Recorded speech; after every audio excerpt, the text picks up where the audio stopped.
the Banks Peninsula Community Board report. Thank you.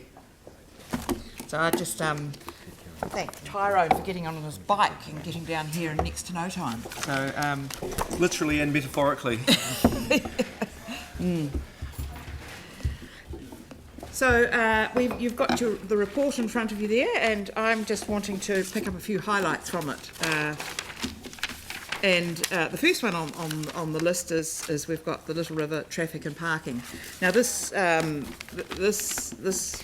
project moving forward came out of the Little River Big Ideas, which was done with the community, with council staff helping to us on the smell of an oily rag. And it's proved to be very successful. It's the guiding document for the community. The community came to the council in April 2018. They came to the community board as well through the draft annual plan process, and in that they talked about what they wanted to see, and it was about Little River Town Centre improvements and walkways and eco trails. So they now have come back to us. This community has identified possible improvements to existing traffic and parking movements, and to improve the amenity in the vicinity of the Little River Railway Station. You must go through Little River sometime. If you haven't been there recently, go and have a look on what's going on there. Staff then worked with the Little River Wairira Community Trust, who are the umbrella organisation who collect the funds for any project that's being done in the town through this Little Big Ideas. But this one was through the council, so it was easily pushed forward. So the board have now approved a number of changes to improve the traffic management and parking in the Little River Town Centre, getting things to the big vehicles to the back of the area. So and we've asked the staff to look at extra things like monitoring the area and looking at disabled parking and informing bus companies for new restrictions. So I'm sorry Carolyn's not here to say that we're also pushing for disabled assistance as well in our communities. So the next one is about the speed limit review, and we have been through a number of discussions. It sat on the table for a while, and Tyrone, would you like to say a few words? Thanks, Pam. Only to say, I guess, for the council when considering our recommendation, that there was a huge amount of community feeling and for feeling read concern around some of the proposed changes, and I think that I support absolutely 100% our recommendation, but I think we have to get the communications on this absolutely right. Like, we need residents of the peninsula to understand why these changes are, if they go through, why they have been made, and for what reason, and to get the facts right. Just to address those concerns. I think that's the main thing there, Pam. So you're considering a report later in the meeting. So we worked with NZTA guidelines for the speed limits, and we listened to our community. Most importantly, we did listen to majority of our community to come out with outcomes that were appropriate, and there are some reductions of speeds in that. But as Tyrone said, we need to have the right information and the right comms around it that gets to our community so that they all understand. And the same goes for the Akaroa side.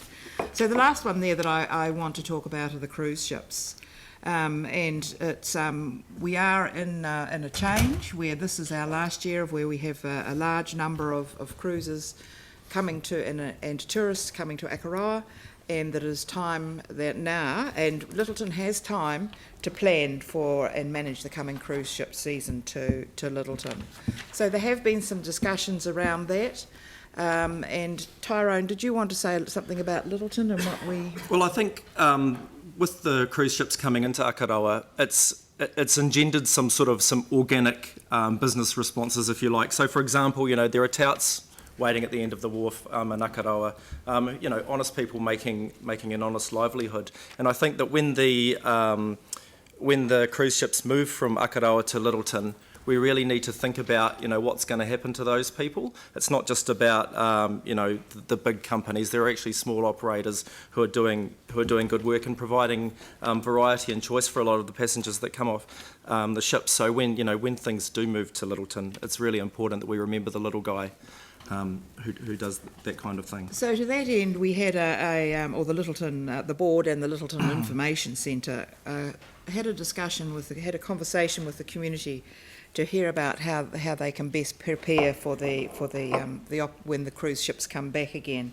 So there was about 80 people that attended. There was a real bubble of conversation around it, and some ideas have come out of that. So the feedback is just now being analysed. But if we go back to Akaroa, it is our final year of having these large numbers. The numbers next year perhaps will be halved, but during the time that they've been coming to Akaroa, there are a number of things that have been set up. You know, the traffic management plans continue to roll over, with staff working with people on the wharf to ensure the safety on the wharf. We're looking at, there is a code of conduct now that has been developed. So just as we're coming to the end of the pressure time in Akaroa, some of those planning processes are coming through, and we're able to see codes of conduct and navigational aids and documents that are out there for the community to have a look at. So we're looking forward to a busy season. So I just would like to say in relation to the cruise ship season, look, just many, many thanks to the many staff that helped it run smoothly. We have got a cruise working group that works very closely to ensure that the seasons run smoothly. It's not a normal operation for, I wouldn't know whether it's a normal operation for any council, but we do appreciate the staff that work with us.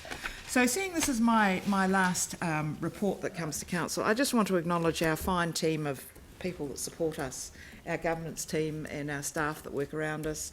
I see Brent Smith over there. There's a whole range of Andrew Rutledge. No, not you.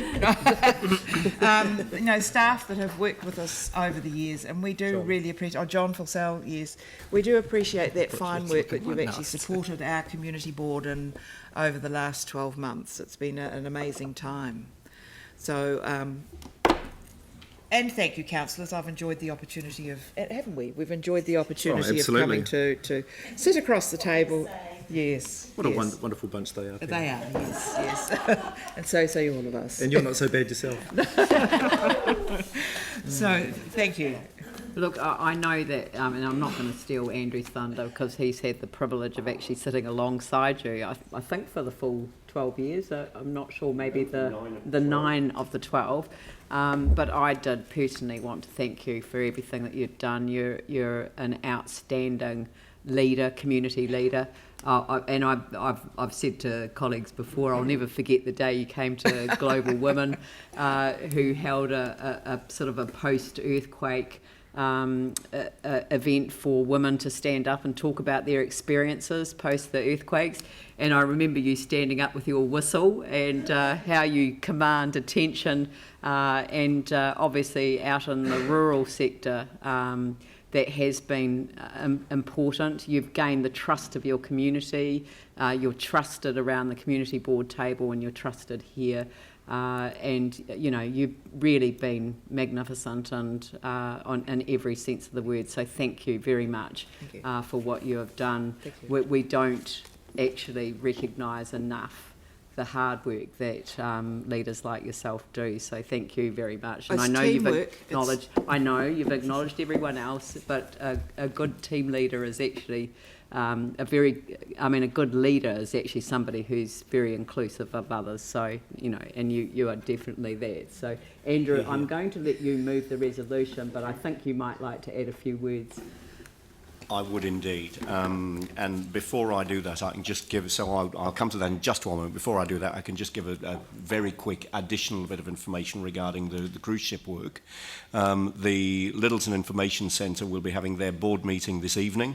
A report will be presented to that meeting, which is the feedback from the community meeting last week. That will then be circulated to the community board, the community and other interested parties in that piece of work. And there's a really good piece of work going on at the moment between the Information Centre, Christchurch NZ, Christine Bowe, who's the new project manager from Christchurch City Council, who is really pulling this together. And of course, we need to make sure that the new community board plays a very full role in this conversation as well. So it was great to have that public meeting. It was great to have the community board and the Information Centre working together in partnership, and that will result in some very quick movement after the election. So that was good. But now, Pam, turning to the fact that this is the last time that you're going to be sitting in front of us, at least in your capacity as Community Board Chair. 12 years is a long time in anyone's language. And, you know, 12 years that have involved the Banks Peninsula challenges with the earthquakes, 12 years which have involved some big changes, particularly through the last representation review on Banks Peninsula, bringing 2 community boards together into one over, you know, such a wide area which is Banks Peninsula, and also such a wide variety of communities that make up Banks Peninsula. And you certainly have risen to the challenge of chairing the Akaroa Wairewa Community Board and then the Banks Peninsula Community Board very, very well. I met you for the first time when I was a community board member on the Littleton Mount Herbert board. We had a number of joint meetings, and certainly in my role as councillor, I've always felt well supported on local issues. Your strong connections with particularly the Banks Peninsula rural community, the Wildside, Akaroa, parts of, you know, the more far-flung parts of Banks Peninsula are where you've got those absolutely essential strong community connections, and you've definitely brought those relationships into play at the community board table. So you've been a great leader of the former Akaroa Wairewa Community Board, a great leader of the new Banks Peninsula Community Board. And I think I speak for the other community board members and the staff, have absolutely enjoyed working with you and have enjoyed the way that you've led the board. We've certainly enjoyed hearing from Banks Peninsula through you very effectively at this table. For all your stepping down as community board chair and community board member, and thank you for all the work that you've done in those roles. I absolutely doubt that this will be the last that we'll be seeing of you if you're not continuing to be involved in some of those community projects that I know you're so passionate about. And if they don't bring you to the community board table and possibly back to this table, I'd be very surprised. But thank you for everything you've done. Commitment would be an understatement. You've gone way above and beyond, and thank you for that. Thank you. Thank you.